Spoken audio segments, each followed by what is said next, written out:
Good morning, welcome to the physics. सुप्रभात, सत श्री अकाल.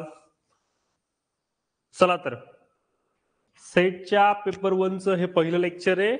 सकाळचे 7 वाजलेत. आपल्यापैकी कोणी ऑनलाईन आला असाल तर कृपया कमेंट करा, जेणेकरून मला समजेल की आपण ऑनलाईन आला आहात.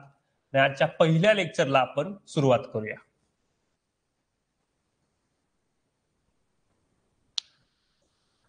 चला, जे ऑनलाईन आले असेल त्यांनी कमेंट करा, जेणेकरून आपलं पहिलं लेक्चर आज आपल्याला सुरू करता येईल. अर्थातच सेटच्या पेपर 1 साठी सगळ्यात महत्वाचा टॉपिक अर्थातच या विषयाची ओळख. Vaishnavi good morning, Sheetal good morning, Nikita good morning. Good morning all of you. चला, तुमची कमेंट आली याचा अर्थ आजच्या लेक्चरला सुरुवात करायला काय हरकत नाही. चला तर, कोण कोण आलंय? Natasha, Vikas, Sunil, Bharatji, Seema, good morning all of you. सगळ्यांचं स्वागत आहे. आजचं पहिलं लेक्चर आहे, कदाचित त्यामुळे उत्साहाने सगळे आले असाल. असाच उत्साह शेवटपर्यंत टिकून राहील अशी अपेक्षा धरूया. आपण सगळेजण मास्टर डिग्री करून आलेलो आहे. पेपर 1 या संदर्भात थोडीशी आयडिया आपल्या सगळ्यांना आहे. आजच्या लेक्चरमध्ये आपण फक्त इंट्रोडक्शन घेणार आहे. इंट्रोडक्शनचा पार्ट थोडा समजून घेणार आहे. हे घेण्यामागचे 2-3 महत्वाचे कारण आहे. अजून नवीन कोण जॉईन होत आहे? Sarita good morning, Poonam good morning. Good morning all of you. याचे महत्वाचे कारण असे आहे की पेपर 1 एकूण 100 मार्क्सला असतो. त्यामध्ये 10 मॉड्यूल असतात, 50 प्रश्न असतात. या पेपर 1चा अभ्यास हा जेव्हापासून तुम्हाला गणिताची छोटी मोठी आकडेमोडी यायला लागली किंवा मराठीतल्या काही विषय तुम्ही जाणून घ्यायला सुरुवात केली, अगदी 4थी 5वी पासून तर MSc पर्यंत, आतापर्यंतच्या सगळ्या प्रवासामध्ये आपण जे काय शिकलोय, जे समजून घेतलंय, जे अंडरस्टँड केलंय, तेच रिफ्लेक्शन हा जो teaching and research aptitude paper 1 जो आहे यामध्ये आहे. तर त्यातले मॉड्यूल नक्की कोणते, सिलेबस नक्की काय, हे जाणून घ्यायचा प्रयत्न आहे. यात आजच्या लेक्चरला आपण कशावर लक्ष देणार आहे, आपलं प्रॉब्लेम स्टेटमेंट काय असणार आहे. तर आजच्या लेक्चरला आपण सगळ्यांनी सगळ्यात प्रथम म्हणजे पेपर 1 साठी एक छानशी नोटबुक करावी. मी आज जे लेक्चरमध्ये तुम्हाला दाखवणार आहे हे तुम्हाला नेटवर अवेलेबल आहे आजच्या लेक्चर पुरतं. उद्याच्या लेक्चर पासूनच तुम्हाला नेटवर कुठेही मिळणार नाही.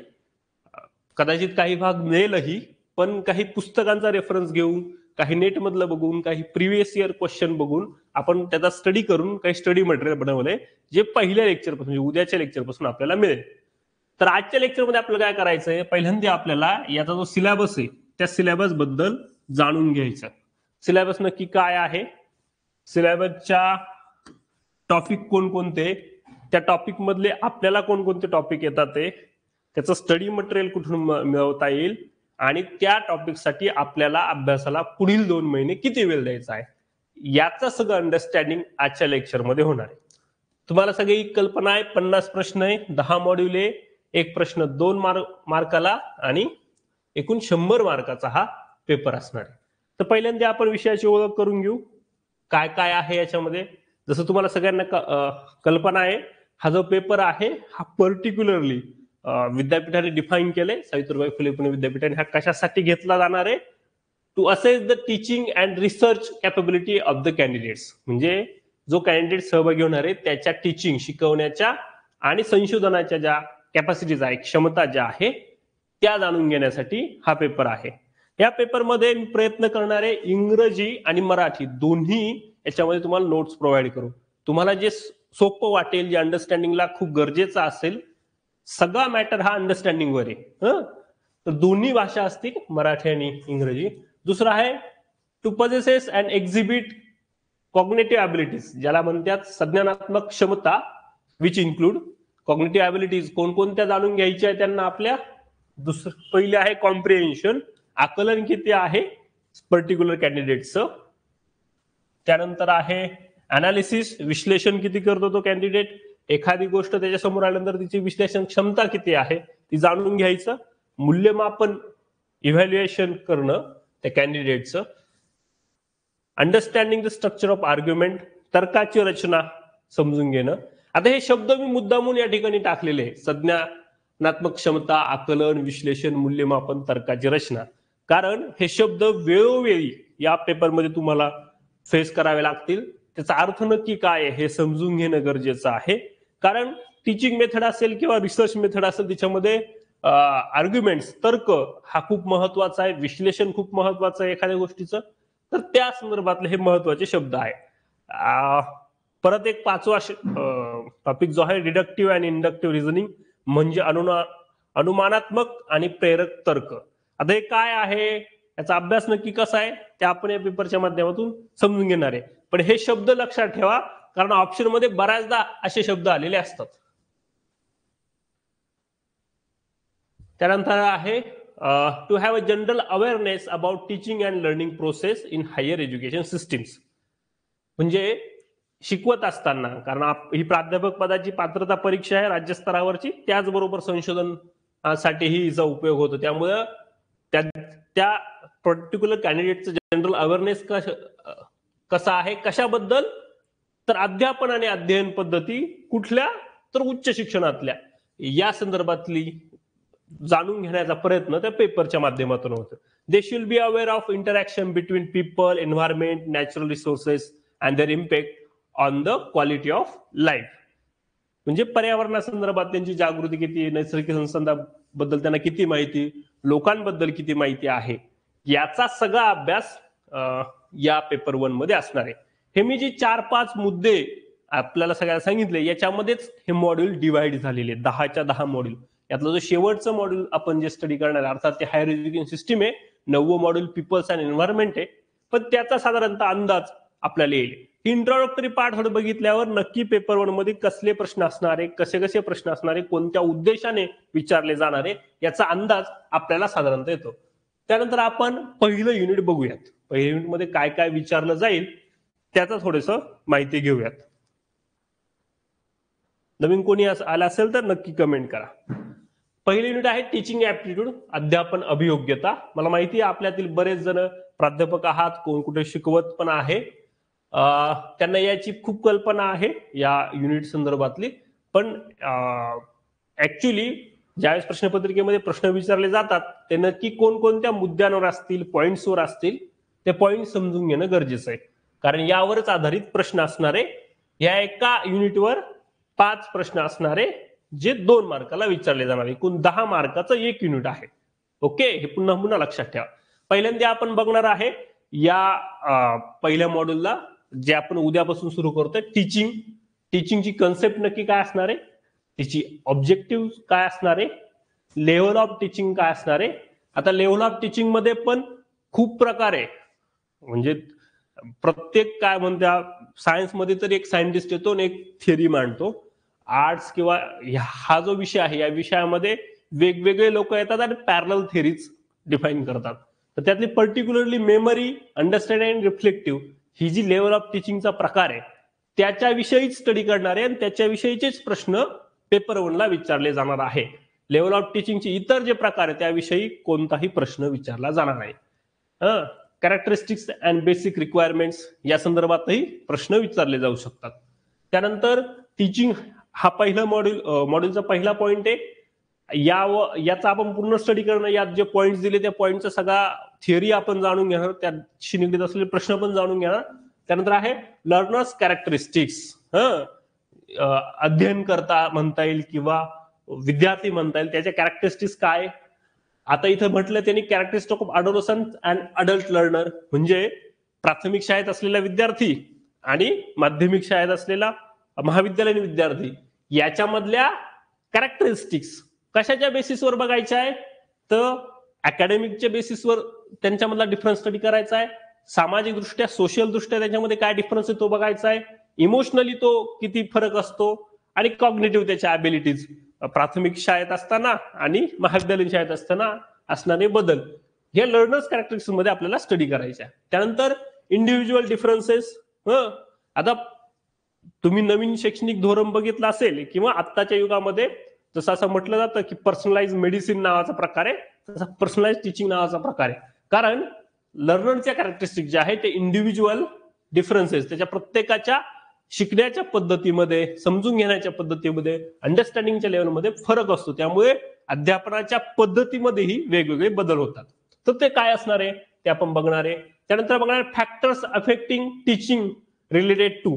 आता टीचिंगवर जे फॅक्टर अफेक्ट करतात त्या फॅक्टरचा स्टडी करणार आहे. तर कोणकोणत्या फॅक्टरचा स्टडी करणार आहे आपण? टीचर, शिक्षक, लर्नर, विद्यार्थी, सपोर्ट मटेरियल. म्हणजे जसं मी आता आपण ज्या माध्यमातून शिकतोय ते ऑनलाईन माध्यम आहे. मी वापरलाय तो डिजिटल बोर्ड वापरलाय. आपण सगळेजण गावात शिकलेलो आहे. सगळ्यांनी भिंतीवर सिमेंटने बनवलेल्या फळ्यापासून शिकण्यास सुरुवात केलेली. तर ते आपलं सपोर्ट मटेरियल होतं, फळा खळू काय असेल ते. इन्स्ट्रुमेंटेशन फॅसिलिटीज, लर्निंग एन्व्हायरमेंट, बरोबर, अँड इन्स्टिट्यूशन. हे जे फॅक्टर अफेक्ट करतात ते फॅक्टर नक्की कसे अफेक्ट करतात, त्यामध्ये काही टाइप्स आहे का, याचा स्टडी आपण या टॉपिक मध्ये करणार आहे. Method of teaching in institution of higher learnings. म्हणजे उच्च शिक्षणामध्ये ज्या टीचिंगच्या मेथड्स आहे त्या कोणकोणत्या असणार आहे हायर लर्निंग मध्ये, आणि त्याचा स्टडी आपण करणार आहे. त्याचे दोन महत्वाचे प्रकार आहे, teacher centred and learner centred method. म्हणजे शिक्षक केंद्रित, अध्यापक केंद्रित आणि अध्ययनकर्ता केंद्रित म्हणजे विद्यार्थी केंद्रित मेथड. त्याचा स्टडी करणार आहे, त्याचा डिफरन्स जाणून घेणार आहे. Offline versus online method. कोविडच्या काळामध्ये आपण ऑनलाईन मेथड, ऑफलाईन, आता पण सध्या आपण ऑनलाईन मेथड मधून एकमेकाशी संवाद साधतोय. तर यांच्यामधला डिफरन्स काय असणार आहे, त्यांच्यामध्ये कशी गोष्टी असणार ते जाणून घेणार आहे.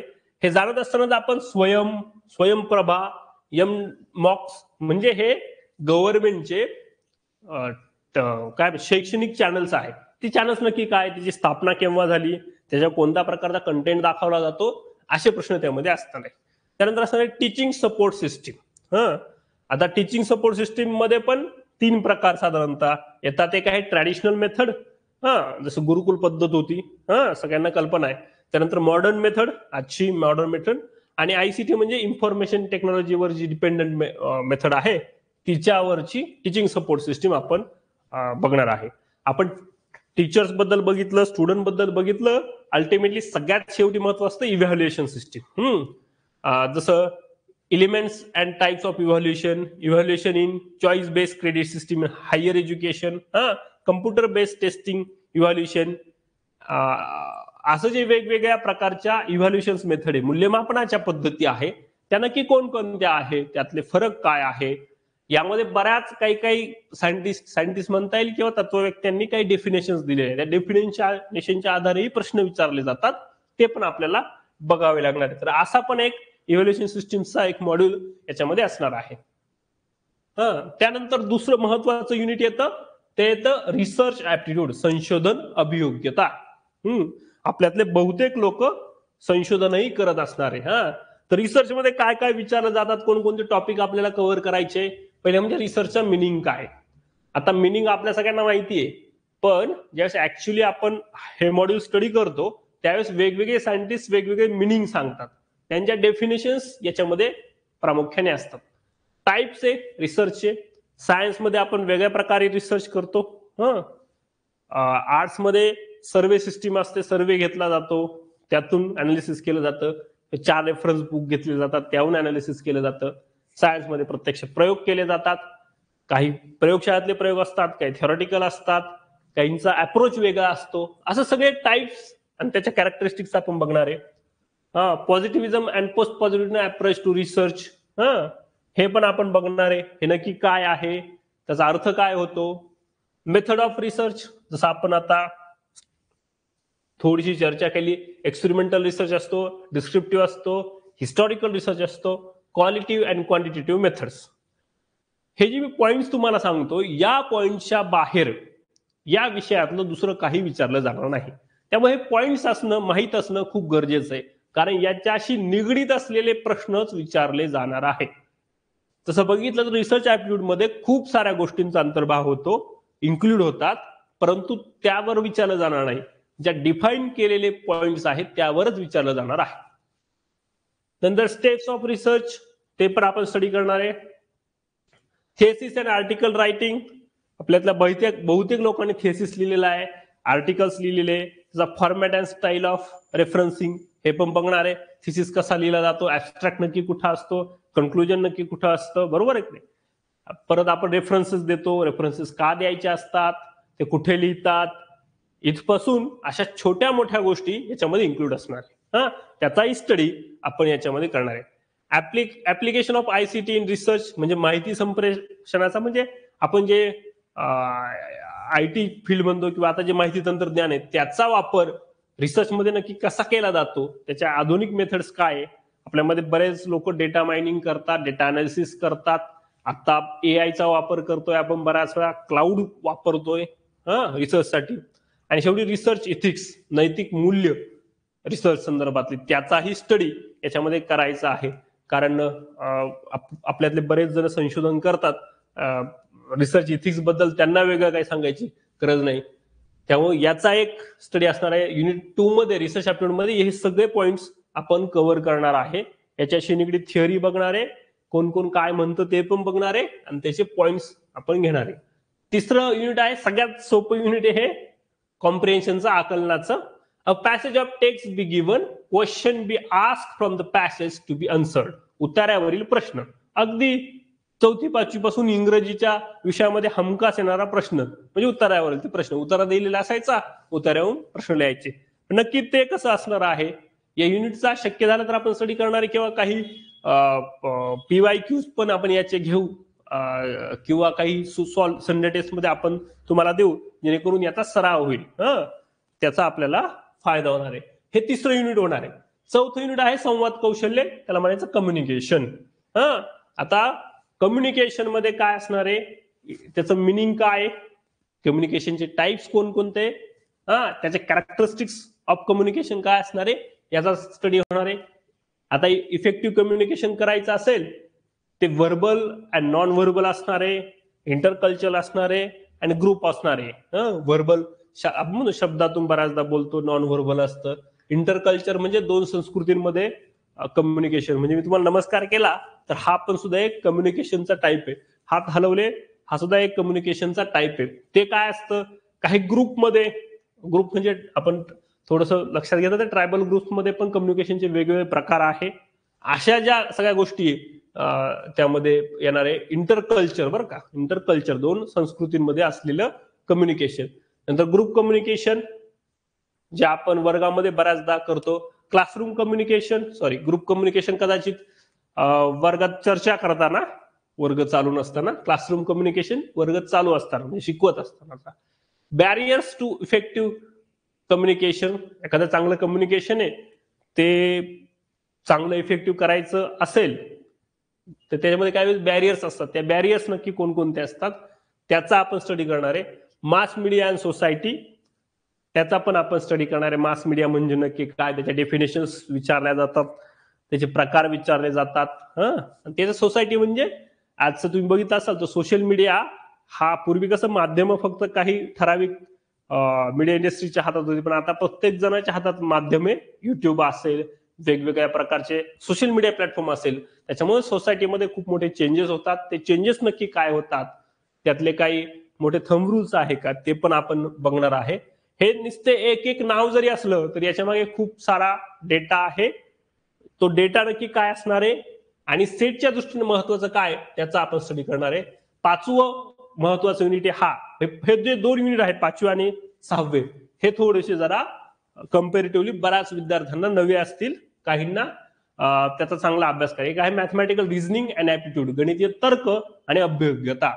मी जाणीवपूर्वक काही मराठी शब्द यामध्ये उपयुक्त करतोय, वापरतोय, उपयोगात आणतोय, कारण हे शब्द प्रश्नपत्रिकेत दिसतात आणि असे काही वेगळे मराठी शब्द दिसल्यावर आपण गडबडतो, कारण मराठीची आपल्याला पाहिजे तेवढी अजूनही जाणीव नाहीये किंवा मराठी बद्दल आपलं ज्ञान नाही. तर टाइप्स ऑफ रिझनिंग, आता रिझनिंग तर्काचे प्रकार कोणकोणते. आता यामध्ये जर तुम्ही गेला तर हा टाइप्स ऑफ रिझनिंग खूप व्हास्ट आहे. ईस्टर्न म्हणजे पौर्वात्य देशांमध्ये वेगळा आहे, पाश्चिमात्य देशांमध्ये तर्कची सिस्टीम वेगळी आहे, तिच्यानुसार काही सिस्टीम्स पडतात. आता आपल्याला याच्यामध्ये पर्टिक्युलरली बघायचे मॅथमॅटिकलशी निगडीत, त्यामुळे नंबर सिरीज आपण बघणार आहे, बरोबर, लेटर सिरीज बघणार आहे, कोड्स बघणार आहे आणि रिलेशनशिप बघणार आहे. यातलं बहुतेक जणांनी हे प्रश्न कुठे ना कुठे बघितले. Number series, letter series, codes, relation, blood relationship असतात बघा, त्यावरचे प्रश्न बघणार आहे. त्यानंतर मॅथमॅटिकल ऍप्टिट्यूड मध्ये काय काय बघणार आहे, फ्रॅक्शन काय असतं, टाइम अँड डिस्टन्स रिलेटेड काही क्वेश्चन्स बघणार आहे, रेशोची रिलेटेड काही क्वेश्चन बघणार आहे, प्रपोर्शन अँड पर्सेंटेज रिलेटेड काही क्वेश्चन बघणार आहे, profit and loss, interest and discounting, averages etcetera या विषयीचे प्रश्न बघणार आहे. मॅथमॅटिकल रिझनिंग मध्ये हे 3 महत्वाचे टाईप आहे. याच्यावरच 10 मार्काचे प्रश्न विचारले जाणार आहे.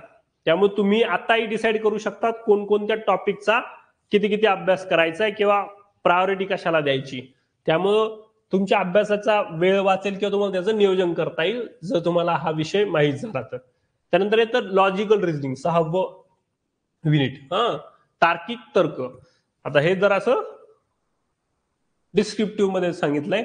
Understanding the structure of argument. आता आर्ग्युमेंट करायचे फॉर्म्स कोणकोणते, त्याचं स्ट्रक्चर आणि कॅटेगोरिकल प्रपोजिशन काय आहे, प्रपोजिशन काय आहे, मूड अँड फिगर काय आहे, फॉर्मल अँड इन्फॉर्मल फाल्सीज आहे, म्हणजे भ्रमासंदर्भातल्या गोष्टी आहे काही, तर त्या कशा असतात, uses of language, connection and denotation of terms, classical square of opposition.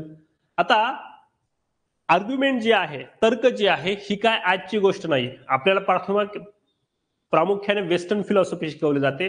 त्या वेस्टर्न फिलॉसॉफीमध्ये आपल्या सगळ्यांना कल्पना आहे, अरिस्टॉटल आहे, प्लेटो आहे, बरोबर. ही नक्की ही परंपरा काय आहे, त्यांनी कसली मांडणी केली आणि त्यांचे जो तर्क मांडण्याची पद्धत होती ती आपण जाणून घेणार आहे. आता तर्क मांडत असताना खरं तर ज्यावेळेस सुरुवातीच्या काळात माणसाने विचार करायला सुरुवात केली, माणसाने काही गोष्टी मांडायला सुरुवात केली, तर त्याच्यामधल्या काही डिडक्टिव्ह इंडक्टिव्ह रिझनिंगचे प्रकार काय आहेत ते आपण जाणून घेणार आहे या पहिल्या टॉपिकमध्ये. त्यानंतर तुम्ही बघत असाल तर अॅनालॉजीज बघायच्या, आपल्याला उपमा कोणकोणत्या असतात त्या बघायच्या आहे. व्हेन डायग्राम आपल्या सगळ्यांना बघायचे, simple and multiple use for establishing validity of argument. त्या व्हेन डायग्रामचा स्टडी करणार आहे, वेगवेगळ्या आर्ग्युमेंट कशा मांडायच्या असतात, बोलायचे असतात. त्यानंतर इंडियन लॉजिक सिस्टीम. आता बहुतेक या युनिटमध्ये आपण जे बघतो तर वेस्टर्न लॉजिक सिस्टीम आहे ती ना बघतो. म्हणजे काय होतं, आपण सायन्सचे बरेच जण आपल्यातले सायन्सचे विद्यार्थी असतील, काही कदाचित आर्ट्स शाखेतील, कला शाखेतील पण विद्यार्थी आहेत. आपल्या इथं जो कोणी म्हणजे वेस्टर्न फिलॉसॉफीमध्ये असं तो पहिला एक तत्ववेत्ता येईल, म्हणजे सपोज प्लेटो आला तर त्याला अरिस्टॉटल, आता मला माहित नाही त्यांचा सिक्वेन्स, तर तो त्याला खोडतो. नंतर त्याचा शिष्य येतो, तो त्याला चुकीचं ठरवतो, हा वरचा याला चुकीचं ठरवतो. अशी सिंपल सिस्टीम आहे. पहिल्यांदा गुरु येतो, त्यानंतर त्याचा शिष्य गुरुच्या काही त्रुटी काढतो, नवीन थेअरी मांडतो, परत त्याचा शिष्य येतो, परत तो त्याच्या गुरुच्या काही चुका काढतो, नवीन थेअरी मांडतो. पण इंडियन फिलॉसॉफीमध्ये तसं होत नाही. भारतीय फिलॉसॉफीमध्ये सगळे जे तत्वव्यक्ती आहे किंवा फिलॉसॉफर्स आहे ते पॅरलल थेअरीज मांडतात. म्हणजे आपल्या इथं बौद्ध परंपरा आहे, जैन परंपरा आहे, वैष्णवे, बरोबर, शैवे, ह्या स्कूल ऑफ थॉट्स आहे, बरोबर की नाही. पण हे एकमेकाला पॅरलल आहे, हे एकमेकाला क्रॉस आहे असं नाहीये, बरोबर. आणि त्या सिस्टीम मध्ये वेगवेगळे लोक येतात आणि आधीचं नॉलेज अधिक प्रोफाऊंड, म्हणजे अधिक सजग करून सांगतात. ही पॅरलल येते इंडियन फिलॉसॉफिकल सिस्टीम. आणि जी वेस्टर्न फिलॉसॉफिकल सिस्टीम आहे ती अशी एका लाईन मध्ये येते. तर हे वरचं सगळं इकडे असणार आहे. आणि ज्यावेळेस आपण इंडिक लॉजिकला सुरुवात करू तर आपल्याला मग अशा पॅरलल सिस्टम्स जाणून घ्यावा लागतील.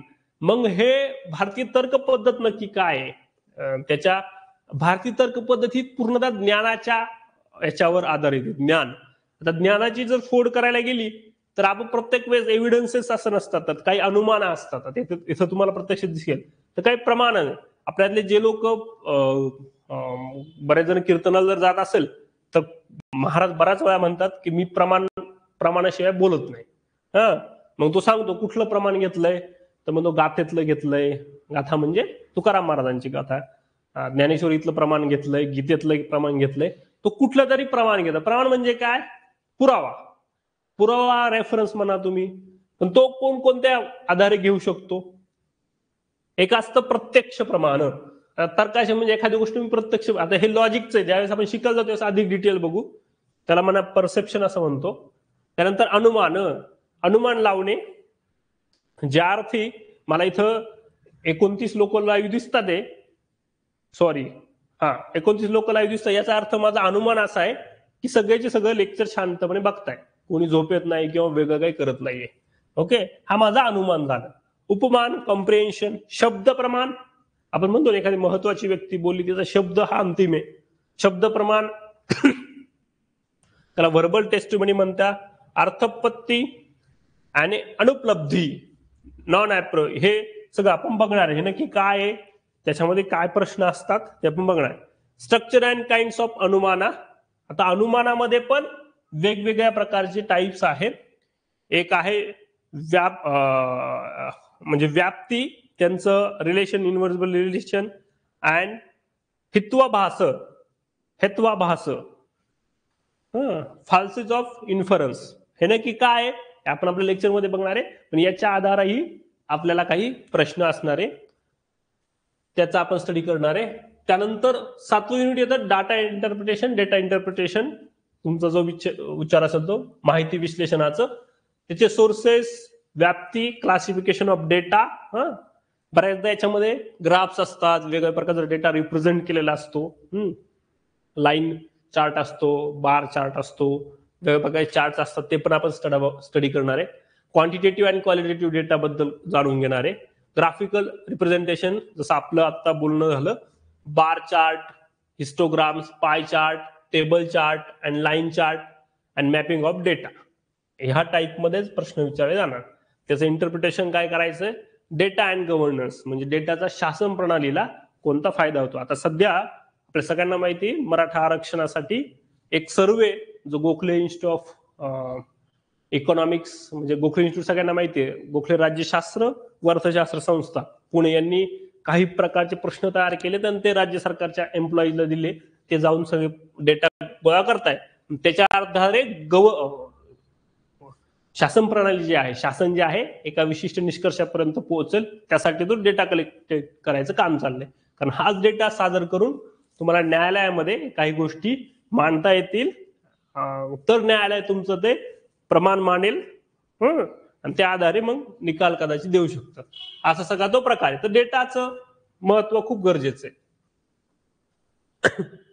त्यानंतर युनिट आहे इन्फॉर्मेशन अँड कम्युनिकेशन टेक्नॉलॉजी, आयसीटीचं युनिट आहे. आयसीटी मध्ये आपण काय बघणार आहे, जनरल ॲब्रिव्हिएशन अँड टर्मिनॉलॉजी. बऱ्याचशा याच्यामध्ये ॲब्रिव्हिएशन्स येतात. टेलिग्राफ केव्हा सुरू झाला, पहिला टेलिफोन कुठं सुरू झाला, त्यांची एक युनियन असते आंतरराष्ट्रीय युनियन, मग ते कोड कुठून आले, असं सगळं त्याच्यामध्ये असणार आहे. बेसिक्स ऑफ इंटरनेट, इंटरनेट कशी सुरुवात झाली, पहिला कम्प्युटर, दुसरा कम्प्युटर, काय असेल ते. नंतर ईमेल केव्हा सुरू झाला, गुगल केव्हा सुरू झालं, अमेझॉन केव्हा सुरू झालं, आधी कोण सुरू झालं, नंतर कोण सुरू झालं, असे बरेचसे प्रश्न असतात. ऑडिओ आणि व्हिडिओ कॉन्फरन्सिंग संदर्भातल्या पण गोष्टी आपण बघणार आहे. Digital initiative in higher education, higher education मध्ये गव्हर्नमेंट ऑफ इंडियाने घेतलेली डिजिटल इनिशिएटिव्ह काय काय आहे त्याच्याबद्दल आपण स्टडी करणार आहे. आयसीटी अँड गव्हर्नन्स हे शेवटचा एक टॉपिक नेहमी असतो, त्याचा पण आपण या 8 युनिटमध्ये स्टडी करणार आहे. 9वं unit people, development and environment या संदर्भातला असणार आहे. Development and environment, millennium development. Millennium म्हणजे आत्ताचे 2000 नंतरचे जे विकास झाला, तो विकास नक्की काय झाला, सस्टेनेबल डेव्हलपमेंट गोल्स काय आहेत त्याचा आपण स्टडी करणार आहे. त्यानंतर टॉपिक असणार आहे ह्युमन अँड एन्व्हायरमेंट इंटरॅक्शन. आपल्या सगळ्यांनाच अर्थात कल्पना आहे याबद्दल, मानवाचा हस्तक्षेप पर्यावरणात जसा वाढत चाललेला आहे तशा अनेक नवीन गोष्टी, आपत्तीजनक गोष्टी समोर येत आहेत. तर ते इंटरॅक्शन काय तिथं आपण स्टडी करणार आहे. एन्व्हायरमेंटल इश्यूज बद्दल जाणून घेणार आहे. आता हे जाणून घेणार म्हणजे काय घेणार आहे, तर याच्या संदर्भात काही करार झालेले असतात, काही परिषदा झालेल्या असतात, काही गोल्स निश्चित केलेले असतात, किंवा काही सदृश्य प्रणाली असतात. जसं की आम्लवर्षा असेल, तुम्ही सगळ्यांनी ऐकलं असेल, भोपाळ गॅस दुर्घटना असेल, अशा संदर्भातलं आपण थोडंसं जाणून घ्यायचं. कारण डिफॉरेस्टेशन असेल ते का होतं, अशा गोष्टी संदर्भात जाणून घेणार आहे. काही इन्व्हायरमेंटल इश्यूज जाणून घेणार आहे, ते कदाचित लोकल, रिजनल आणि ग्लोबल कोणकोणत्या प्रकारातले ते बघणार आहे. आता ग्लोबल मध्ये आता ग्लोबल वॉर्मिंग जो आहे, जागतिक तापमान वाढ आहे, ही नुसती गावातल्या एक तुमच्या गावातल्या काय म्हणतात रान पेटवलं म्हणून ग्लोबल वॉर्मिंग वाढत नाही, किंवा गावात एखादा कारखाना आहे म्हणून अर्थात वाढतं म्हणा, पण तो इश्यू त्याला किती टॅकल करतोय, ग्लोबल गोष्टी कोणत्या, किंवा गावातली जी नदी आहे, नदीचं प्रदूषण झालं हा जागतिक विषय असू शकत नाही, पण कम्युलेटिव्ह सगळ्या जगातल्या वेगवेगळ्या देशांनी सध्या ग्लोबल वॉर्मिंगवर काम सुरू केलेलं आहे. कार्बन उत्सर्जन कमी करण्याचा प्रयत्न करतोय, इलेक्ट्रिसिटीला प्रोत्साहन दिलं जात आहे, वेगवेगळ्या प्रकारच्या इलेक्ट्रिसिटी जनरेशन मेथड्स ज्या पारंपरिक नसतील यावर जास्त भर दिला जातो. Air pollution, water pollution, soil pollution हे 3 टाईप आहे. सगळ्यांनी याचा स्टडी केलेला आहे, त्यावर एक प्रश्न असू शकतो. त्यानंतर नॉईज पोल्युशन, तुम्हाला सांगितलं वेस्ट लिक्विड पोल्युशन असेल, किंवा बायोमेडिकल मुळे होणारा पोल्युशन, हजार्डस किंवा इलेक्ट्रॉनिक्स, या सगळ्यांविषयी एक एक प्रश्न असतो बऱ्याचदा. क्लायमेट चेंज असतील and it's socio economics and political dimensions काय आहे, म्हणजे कोणकोणते करार झाले वगैरे असतात. Impact of pollution on human health, मानवी शरीरावर कोणकोणते परिणाम होतात सध्या वाढलेले, म्हणजे अतिशय काल परवा स्वामीनाथन म्हणून आहे, ज्या WHO माजी मुख्य वैज्ञानिक होत्या. कोविडच्या काळात WHO ची जबाबदारी त्यांच्याकडे होती, वर्ल्ड हेल्थ ऑर्गनायझेशनची, आणि त्याने काल एक महत्वाचं स्टेटमेंट केलं की ग्लोबल वॉर्मिंग मुळे काय झालंय, जगातले जे हिमनग आहे दक्षिण ध्रुवावरचे, उत्तर ध्रुवावरचे, बरोबर, ते हिमनग वितळायला सुरुवात झालेली आहे, आणि त्या हिमनग वितळल्यामुळे त्या हिमनगांमध्ये जे हजारो वर्षांपूर्वी म्हणा किंवा 700-800 वर्षांपूर्वी म्हणा, खूप वर्षांपूर्वी दबले गेलेले जे काही जीवाणू होते, विषाणू होते, ते आता बाहेर येत आहे, कारण हिमनग वितळतोय. ते विषाणू जर बाहेर आले तर जगामध्ये वेगवेगळ्या प्रकारचे विषाणूजन्य आजार वाढतील, कारण गेल्या 1000 वर्षांमध्ये माणसाला त्या विषाणूंची सवयच नाही. जसं सर्दीचा विषाणू जो आहे, बरोबर, व्हायरस, त्याची आपल्याला सवय, त्यामुळे आपल्याला सर्दी आली गेली काही वाटत नव्हतं. पण कोविडचा व्हायरस आपल्यासाठी नवीन होता, कोविड-19. तो सर्दीचे प्रकार म्हणजे सार्स प्रकारातीलच होता, पण तो नवीन होता मानवासाठी, तर त्यांनी माणसाची बरीच हानी केली. तशी आता जसं ग्लोबल वॉर्मिंग वाढेल, तापमान वाढ वाढेल, तसे नवीन नवीन विषाणूजन्य आजार समोर येतील, असंही त्यांनी सांगितलं. त्याचा जो लॉंग टर्म इफेक्ट आहे तो असा होतोय. नॅचरल अँड एनर्जी सोर्सेस सगळ्यांना कल्पना आहे, solar, wind, soil, hydro, geothermal, biomass, nuclear and forest, याच्या संदर्भातला स्टडी आणि याच्या संदर्भातलेच प्रश्न सेटला विचारले जातात. त्यानंतर नेचर हजार्ड्स अँड डिझास्टर्स या संदर्भात बघणारे आपण environmental protection act 1986, national action plan on climate change, international agreements and efforts, त्यानंतर रिओ समिट, वेगवेगळ्या अलायन्सेस, इंटरनॅशनल सोलर अलायन्सेस झाली, क्योटो प्रोटोकॉल असेल, पॅरिस अग्रीमेंट असेल, ह्या पर्टिक्युलरली त्यांनी अग्रीमेंट्स किंवा अलायन्सेस सगळं दिलेलं आहे. त्यामुळे यातलं नक्की काय असणार आहे, समजा त्याची रिओ समिट केव्हा झाली, त्यातले पॉइंट्स कोणकोणते होते, कोणत्या एखाद्या प्रमुख देशाने इनिशिएटिव्ह घेतला असेल तर त्याचं नाव काय, याचा सगळा स्टडी आपण या गोष्टीमध्ये करणार आहे.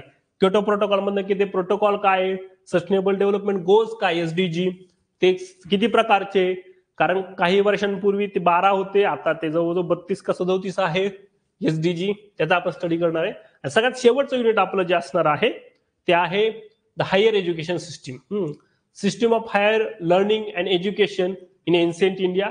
प्राचीन भारतामधील जे आहे शिक्षण पद्धतीचा स्टडी करणार आहे. यात वेगवेगळे प्रकार येतात. सगळ्यांना कल्पना आपल्या इथं प्राचीन विद्यापीठ नालंदा असेल, तक्षशिला असेल, अशा वेगवेगळ्या विद्यापीठांचा स्टडी आपण त्याच्यामध्ये बघणार आहे. एन्शियंट भारत, जशी भारतातली म्हणजे आपण ज्याला काय म्हणतो गुरुकुल पद्धत होती, तशी मदरशांमध्ये पण एक पद्धत आहे, तिचा स्टडी करावा लागेल, तिच्याविषयीचे काही प्रश्न असणार आहे. Evaluation of higher learning and research in post independence India. तर भारताला स्वातंत्र्य मिळाल्यानंतर कोणकोणते कायदे झाले, न्यू एज्युकेशन पॉलिसी आता आपण म्हणतोय, अशी ही तिसरी पॉलिसी आहे. तर पहिली पॉलिसी केव्हा आली, कोणी आणली, त्यातले महत्वाचे मुद्दे काय होते, सेकंड पॉलिसी काय होती, अशा सगळ्या पॉलिसीचा स्टडी हायर एज्युकेशन मध्ये गव्हर्नमेंट ऑफ इंडियाने घेतले महत्वाचे निर्णय, याचा सगळा अभ्यास असणार आहे. Oriental, conventional and non conventional learning programmes in India, नंतर professional teaching and skill based education, education मध्ये कोणकोणते बदल झाले, प्रोफेशनल टीचिंग आल्या, मेथड्स बदललेल्या आहे, त्याबद्दलचा स्टडी बघणार आहे. आता आपण स्किल इंडिया, बरेच जण कौशल्याभिमुख शिक्षणावर भर देत आहेत. स्किल बेस्ड एज्युकेशन नक्की काय, इंटर्नशिपचा अंतर्भाव केव्हा झाला, काय झाला, असं सगळं आपण बघणार आहे. व्हॅल्यू एज्युकेशन आणि एन्व्हायरमेंटल एज्युकेशन, मूल्यांचं शिक्षण, नैतिक मूल्यांचं शिक्षण आणि एन्व्हायरमेंटल एज्युकेशनचा कसा अंतर्भाव झालेला आहे, या टॉपिकवर प्रश्न असणार आहे. पॉलिसीज, गव्हर्नन्स अँड ऍडमिनिस्ट्रेशन, गव्हर्नमेंटच्या वेगवेगळ्या पॉलिसीज नक्की काय आहे त्याविषयीचा स्टडी असणार आहे. सरकारने कोणकोणते निर्णय घेतलेले, म्हणजे शिक्षा मंत्रालय जे आहे, शिक्षण मंत्रालय आपण ज्याला मराठीत म्हणतो, त्याचं नाव 2 वेळा बदललेलं आहे, 2 का 3 वेळा. एक ह्युमन रिसोर्स डिपार्टमेंट असं काहीतरी होतं, त्यानंतर शिक्षण मंत्रालय झालेलं आहे. तर ते केव्हा झालं, म्हणजे HRD मिनिस्टर होतं बघा, HRD मिनिस्टरचं नंतर शिक्षा मंत्रालय, स्मृती इराणीच्या कालखंडामध्ये ते शिक्षा मंत्रालय झालं. तर त्याचे नक्की बदललं म्हणजे नक्की काय चेंजेस झाले, ऍडमिनिस्ट्रेशन मध्ये काय चेंजेस झाले, बरोबर. म्हणजे विद्यापीठ होती, आता विद्यापीठाचं विकेंद्रीकरण झालंय, स्वायत्त महाविद्यालय येत आहे, तर ते नक्की काय येत आहे, तो कोणत्या ऍक्टच्या खाली सांगितलं जात आहे, वगैरे वगैरे, असे सगळे पॉइंट्स त्याच्यामध्ये असणार आहे. हे साधारणतः हे 10च्या 10 युनिट माझ्याकडे होते. आता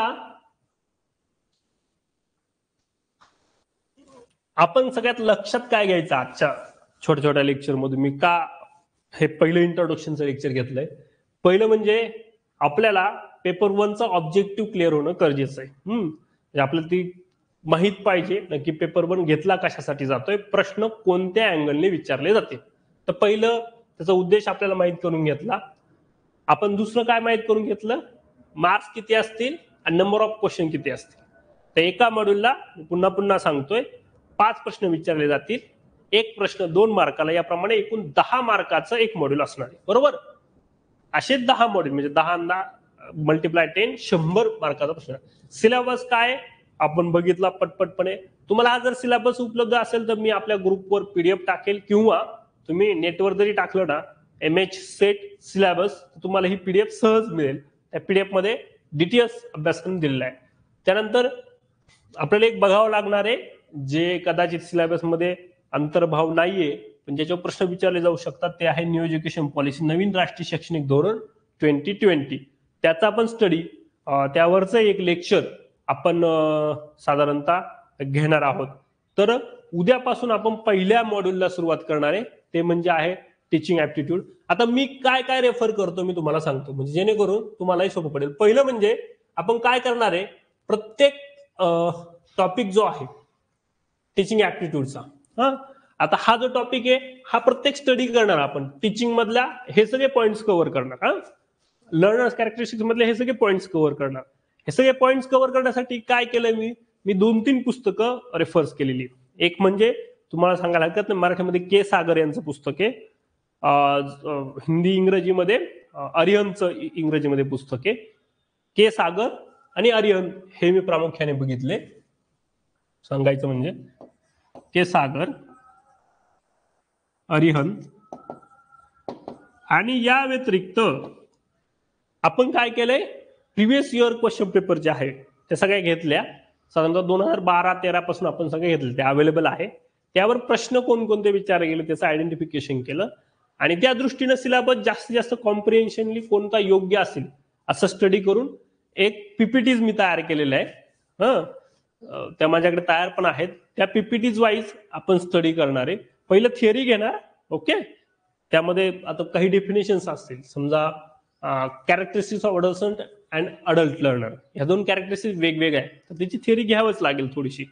आता टीचिंगच्या कन्सेप्ट जे आहे याच्यामध्ये 5-6 लोकांच्या डेफिनेशन आहे, फार कलामांपासून तर ब्रेने पर्यंत बरेच लोक आहेत त्याच्यामध्ये. तर त्या डेफिनेशन्स नक्की काय, त्या डेफिनेशन्स बघणार आहे. एकदा थोडीशी थिअरी झाली, म्हणजे बऱ्यापैकी थिअरी झाली, तर आपण प्रिव्हियस इयर क्वेश्चन घेणार आहे. ते क्वेश्चन असे घेणार आहे, साधारणतः कमीत कमी 5 ते 6 प्रश्नपत्रिकांचा आपण स्टडी करणार आहे, त्या टॉपिकवर आलेले प्रश्न बस. त्या प्रश्नांच्या आधारे आपण पुन्हा तो प्रश्न तर बघणार, पण बऱ्याचदा काय होतं, नवीन प्रश्न येतो त्याच्या मागे पण एक थिअरी असते, तर ती थिअरी पण बॅक ट्रेस करणार आहे. त्यामुळं प्रत्येक प्रश्नाचा पर्टिक्युलरली सगळा अभ्यास त्यामध्ये होईल, अशा प्रकारे स्टडी करणार आहे.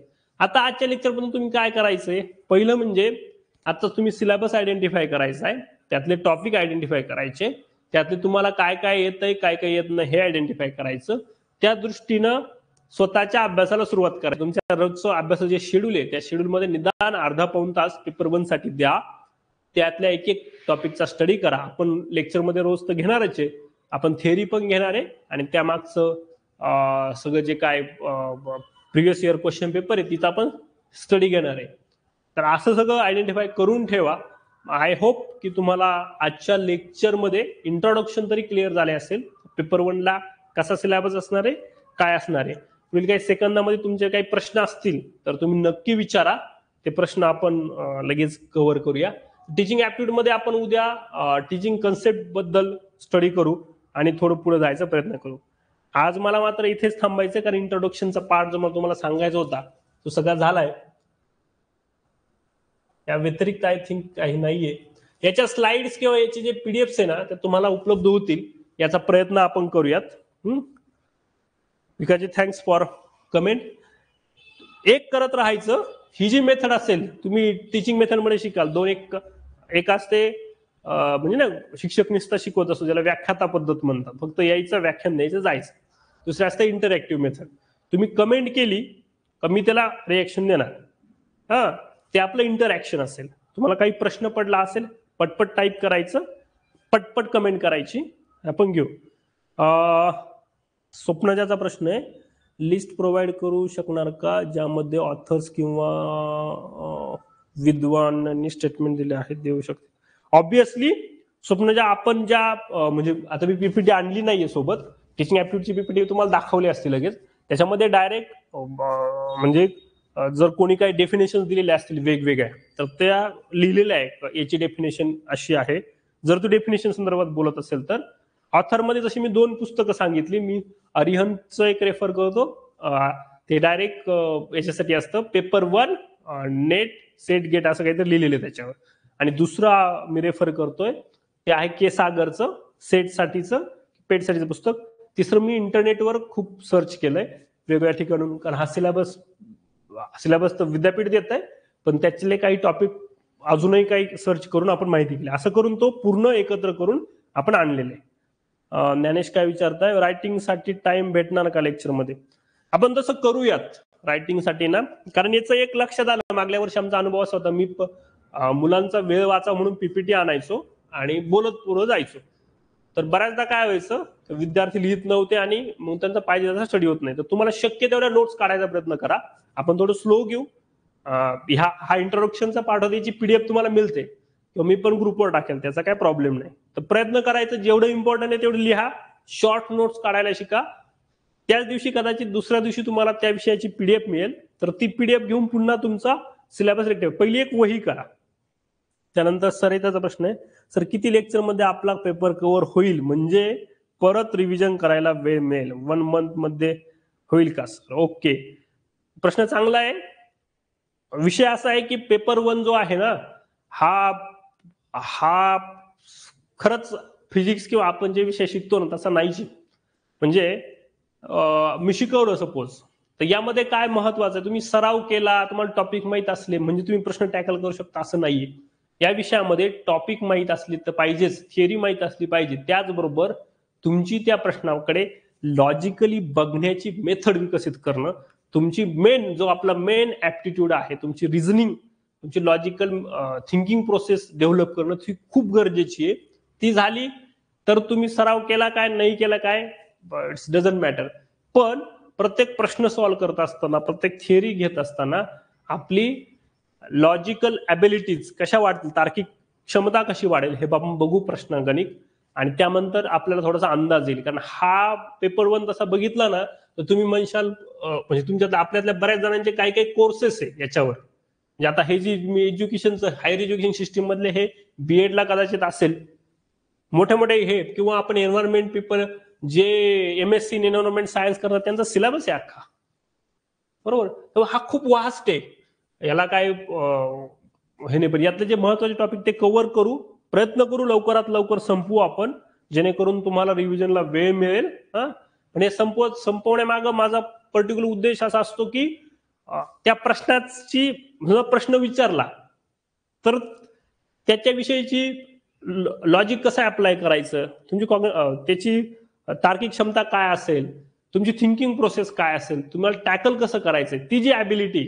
आपण लॉजिकल ॲबिलिटी म्हणतो ती डेव्हलप करणं जास्त महत्वाचं. त्यातील लवकर स्टडी कव्हर होईल किंवा रिव्हिजन असे टॉपिक सांगा. आता हे प्रत्येकाचे वेगळे. अजित यांचा प्रश्न आहे की यातील लवकर स्टडी कव्हर करता येईल, रिव्हिजन होईल. आता काही विद्यार्थी ज्यांना आयटीचा बॅकग्राऊंड आहे ते हा विषय लवकर कव्हर करू शकता. सॉरी, डेटा इंटरप्रिटेशनचा आहे, हा आयसीटीचा. काही लोक, आपल्यातले काही लोक प्राध्यापक आहे ज्यांना बऱ्याचशा गोष्टी माहिती, किंवा कोणी बीएड वगैरे केले असेल तर त्यांना टीचिंग ऍप्टिट्यूड कदाचित सोपं जाईल. यात सगळ्यात सोपं युनिट म्हणजे काय माहिती, ज्याचे रिव्हिजन नाही करावं लागत ते म्हणजे कॉम्प्रिहेन्शन, उत्तरावरील प्रश्न. हे 10 मार्काला असणारच आहे. तर पहिलं हे करू शकतात, किंवा त्याला फार काय म्हणजे 1-2 उतारे बघितले किंवा शक्य झालं त्यावेळेस बघितले तर तुम्हाला अंदाज येऊन जाईल कसे प्रश्न आहे. हे एक युनिट चांगल्या प्रकारे तुम्ही पटकन कव्हर करू शकता. पहिले हे दोन्ही जे युनिट आहे, टीचिंग ऍप्टिट्यूड आणि रिसर्च ऍप्टिट्यूड, हे वास्ट आहे, यांच्यामध्ये खूप डेटा आहे, त्याला आपल्याला थोडा वेळ जाईल, कारण हा निस्ता दिसताना एक दिसतंय. आता समजा तुम्ही हे बघितलं, teacher centred versus learner centred methods, आता याच्यामध्ये पण खूप टाईप्स आहे, तर ते पण आपल्याला बघावं लागेल. किंवा इथं मेमरी, अंडरस्टँडिंग, रिफ्लेक्टिव्ह, याचा एक एक टाईप आहे, त्या मेथड्स आहे. मग ते भूकंपट्टीपासून तर समजून घेण्यापर्यंतच असं सगळं त्यात नाही. हे दोन थोडेसे अवघड आहे. कॉम्प्रिहेन्शन एक चांगलं युनिट आहे. कम्युनिकेशनचं पण युनिट, म्हणजे याच्यामध्ये पण थोडा स्टडी करावा लागेल. हा एक युनिट 5वं जे आहे, मॅथमॅटिकल रिझनिंग आणि लॉजिकल रिझनिंग, हे जरासं हा स्टडीचा भाग आहे, अंडरस्टँडिंगचा भाग आहे, त्याला आपल्याला लॉजिक डेव्हलप करावं लागेल. त्यानंतर डेटा इंटरप्रिटेशन हे सोपं आहे, हे ग्राफ दिलेले असतात नाही का, आपण सगळेजण बघतो. 2019 मध्ये माझं उत्पन्न 40 होतं, 20 मध्ये ते 50 झालं, परत 21 मध्ये परत 10 झालं, म्हणजे रेशोज वगैरे विचारतात. असं बऱ्याचदा असतं, म्हणजे मी साधे पाय चार्ट वगैरे सांगतोय. तर हा एक सोपं युनिट आहे, हे एक सोपं युनिट आहे. हे तसं बघितलं तर याची थोडीशी थिअरी अवेलेबल आहे, म्हणजे या समिट जे आहे, रिओ समिट, क्योटो प्रोटोकॉल किंवा इंटरनॅशनल सोलर अलायन्स, याचा पण स्टडी करता येईल. एन्व्हायरमेंटल इश्यूज आपण खूप जणांनी स्टडी केला, म्हणजे पाण्यातील प्रदूषणातला फरक आणि हवेतील प्रदूषणातला फरक आपल्याला कळेल, बरोबर. तर हे बऱ्यापैकी जमू शकतं. आणि हायर एज्युकेशन सिस्टीम, याला मात्र थोडासा अभ्यास लागेल. तसं बघितलं तर पहिली 2, teaching aptitude, research aptitude, mathematical reasoning, logical reasoning आणि हायर एज्युकेशन सिस्टीम्स, ही 5 एक युनिट थोडीशी हार्ड आहे, बाकीची सगळी सोपी. त्यामुळे तसा तुम्ही स्टडी करा. सर, काही वेळा दिलेल्या सिलेबसवर आधारित करंट चेंजेस त्या टॉपिकवर विचारतात, जास्तच गडबड होते. आपला प्रयत्नच असतो की म्हणजे त्या टॉपिकवरील करंट चेंजेस जे आहेत ते विचारले जातात. याबद्दल बोलत असाल वैष्णवी, तर आपला प्रयत्न आहे की करंट जे आहे, म्हणजे आता बरेचसे टॉपिक, आता मी यामध्ये सांगताना असं म्हटलं होतं की या सिलेबसमध्ये इन्क्लूड नाहीये, पण आपण न्यू एज्युकेशन पॉलिसीचा पण स्टडी करणार आहे, कारण ती इम्प्लिमेंट होते आणि तिच्याविषयी प्रश्न विचारणे जाण्याची शक्यता आहे. कारण त्याच्यामध्ये इव्हॅल्युएशन मेथड चेंज होते, बरोबर. तुम्ही आपल्यापैकी बऱ्याच लोकांनी एबीसी आयडी काढले असतील, अकॅडमिक बँक ऑफ क्रेडिट्स नक्की काय, तर ते बघावं लागेल, बरोबर. ते पाहणं गरजेचं आहे.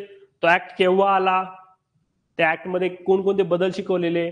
त्यानंतर आता पूर्व प्राथमिक म्हणजे ज्युनियर केजी, सिनियर केजी पण इन्क्लूड झालेलं आहे. मातृभाषेतून शिक्षणाला पहिला प्रेफरन्स दिलाय, कारण म्हणजे आता इथली सांगतो त्याच्या मागचं काय काय असतं. तुम्हाला सगळ्यांना कल्पना आहे, G20 पुण्यामध्ये झाली अगदी काही महिन्यांपूर्वी.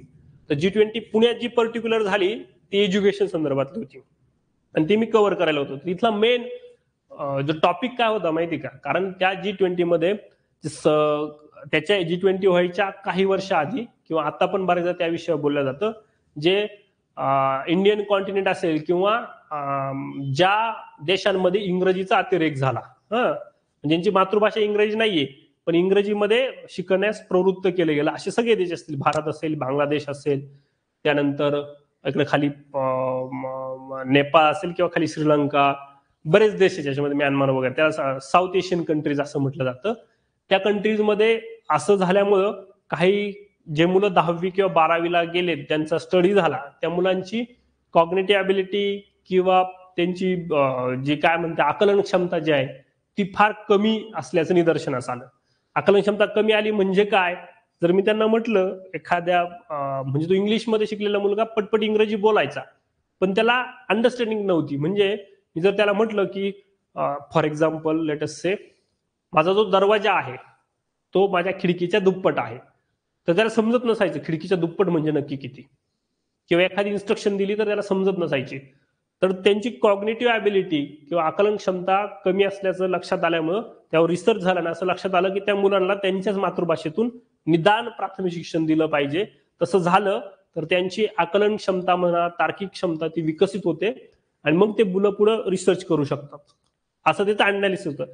तर त्यावर नक्की काय केलं पाहिजे याच्यासाठी ती अख्खी G20 परिषद होती. म्हणजे सगळ्या देशांनी त्यावर चर्चा केली आणि त्या जो महत्वाचा अजेंडा त्यांनी काढला की मातृभाषेतून शिक्षण दिलं पाहिजे, मुलाला मल्टिपल लँग्वेज शिकवल्याच पाहिजे, पण ज्या त्याच्या अंडरस्टँडिंगच्या गोष्टी आहेत त्या सगळ्या मातृभाषेतून दिल्या पाहिजे. कारण त्याच्या आजूबाजूचे लोक, स्थानिक वृत्तपत्र, पुस्तकं, कीर्तनापासून तर वेगवेगळ्या गोष्टी या सगळ्या स्थानिक भाषेत चालतात आणि ते जर त्याला नाही समजलं तर तो कदाचित इंग्रजी चांगला बोलेल, कदाचित तो IT मध्ये चांगला जॉब मिळवेल, पण त्याला जर पॉलिटिक्समध्ये एंटर करायचं ठरलं तर त्याला ते जमणार नाही किंवा वेगवेगळ्या फील्डमध्ये तो जीवनातल्या जाऊ शकत नाही. असं सगळं अंडरस्टँडिंग होतं. तेव्हा आता मातृभाषेतून शिक्षण हे NEP सांगते आणि आता G20 पण सांगते की ते आवश्यक आहे. तर त्याचा पण समावेशन, त्याचे नक्की काय पॉइंट्स आहे, ते केव्हा लागू होणार आहे नाही का, तुम्हाला कल्पना असेल तर 5+3+3+2 असं काहीतरी सिस्टीम, तर ती सिस्टीम नक्की काय आहे तिचा पण स्टडी करणार आहे. त्यामुळे करंट विषय आपण घेणार आहे ज्यांनी तुमचे गडबड होणार नाही. आता यातले जे हे 2-3 टॉपिक आहे ना, मी तुम्हाला सांगतो 100%. हा ICT पण बऱ्याच प्रकरणात data interpretation, logical reasoning, mathematical reasoning हा एक टॉपिक आणि रिसर्च ऍप्टिट्यूड आणि टीचिंग ऍप्टिट्यूड यांचा बऱ्यापैकी सिलेबस आहे. त्यामुळे तो बऱ्यापैकी सिलेबस कव्हर होईल.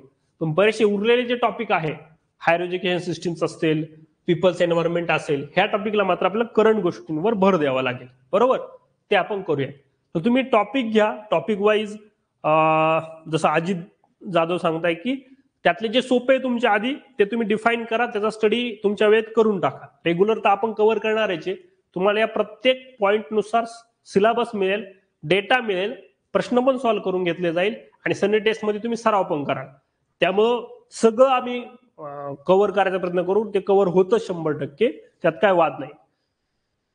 सर बीएडला हे टॉपिक आहेत आम्हाला. विकासजी थँक्यू फॉर युअर कमेंट. बीएडला यातले बरेचसे टॉपिक आहेत, त्यामुळे तुम्हाला त्याचा पण फायदा होईल आणि फायदा तर होईलच, त्याचबरोबर हा जो विषय आहे हा चर्चेतून शिकायचा आहे. कदाचित शिकवत असताना एखादी गोष्ट अपुरी सांगितली की कदाचित चुकीची पण सांगितली जाऊ शकते, कारण हा यातले असे काही टॉपिक जे अंडरस्टँडिंग लेवलनी वेगळ्या प्रकारे समजून घ्यावे लागतील. त्याविषयी आम्हाला नक्की मार्गदर्शन करा.